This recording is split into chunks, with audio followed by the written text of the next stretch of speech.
साथियों, भाजपा एनडीए की सरकारों ने देश में सुशासन का एक नया मॉडल दिया है।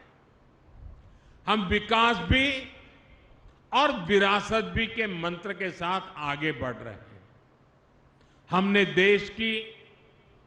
देशवासियों की सुरक्षा को सर्वोच्च प्राथमिकता दी है। हमने बड़े बड़े घोटालों से देश को मुक्ति दिलाकर भ्रष्टाचार के खिलाफ निर्णायक जंग का विश्वास जगाया है। साथियों, भाजपा के सुशासन का एक और मजबूत पहलू है। हमारी सरकारों का फोकस डिलीवरी पर है और सामान्य जन की बचत बढ़ाने पर भी है। मैं आपको टैक्स का एक उदाहरण देता हूं। 2014 में जब कांग्रेस की सरकार थी, ये बयानबाजी करने वाले लोग, बयान बहादुर, आए दिन झूठे बयान देने में एक्सपर्ट हैं, लेकिन मैं जरा उनका कच्चा चिट्ठा खोलता हूं।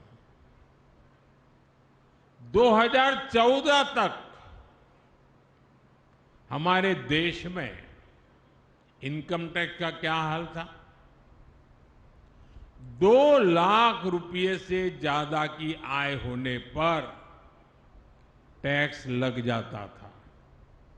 हमारे आने से पहले 2 लाख की आय के ऊपर टैक्स लग जाता था। आज 12 लाख रुपए तक की इनकम पर भी टैक्स जीरो है।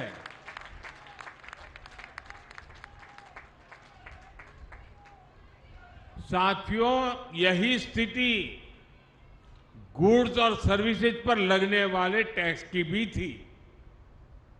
2014 से पहले अगर एक सामान्य परिवार अपनी रोज की जरूरतों पर साल में 1 लाख रुपया अगर खर्च करता है तो उसे करीब 25,000 रुपया टैक्स देना पड़ता था।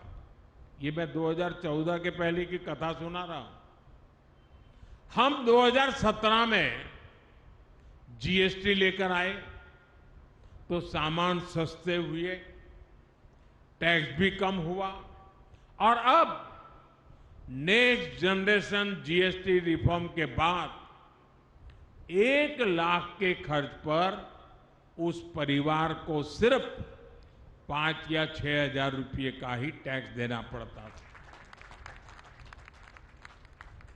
यानी 11 साल पहले की तुलना में सीधे करीब 20,000 रुपये की बचत उस परिवार को हर साल तय है। अगर इनकम टैक्स और जीएसटी इस बचत दोनों को मिला ले तो हर साल देशवासियों के करीब 2.5 लाख करोड़ रुपए की बचत होने वाली है।